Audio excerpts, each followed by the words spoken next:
านบุญกฐินที่วัดป่าเขี้ยไปกันมันหลายเยอะเพราะว่าหลายเนี่ยเพราะท่มมู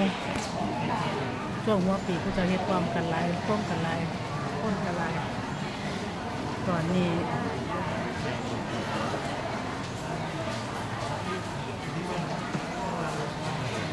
ครับมีคนบ่หลายเพราะว่า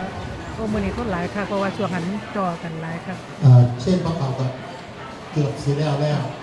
อันใดท่านโอ้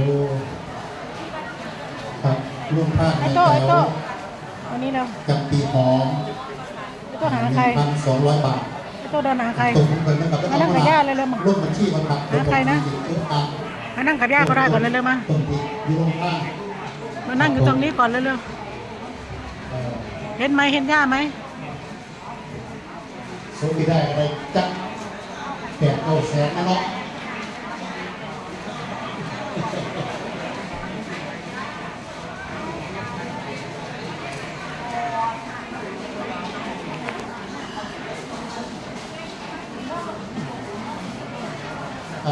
เป็นงั้นผมจะอยากให้แก้ยอด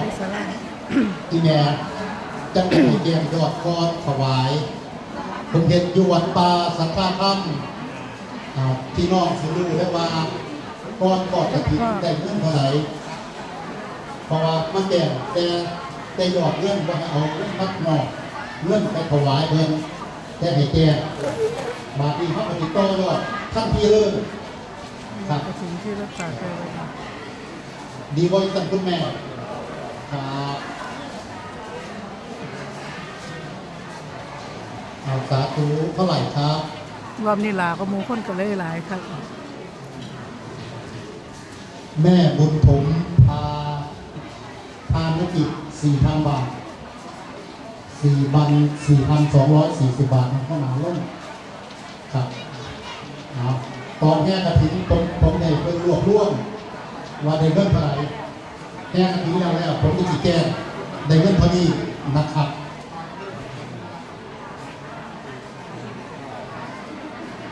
หามีดมาแสะช่วยให้นะบอกผู้ใดได้ฉันเป็นหมีเลยพี่น้องผู้ใดต่อยอดเขาก็เอากล้วยเป็นหมีนึงเชิญครับ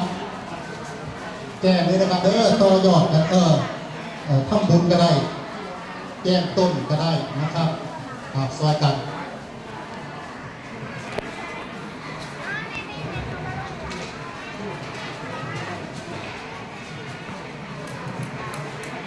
ให้เสมาผมให้ก็ได้ม้วนแหละป้องเอาซ่อนไปให้ลอยซ่อนขอบคุณที่รับชมขอบคุณทุกกำลังใจขอบคุณนะคะสาธุด้วยกันจ้า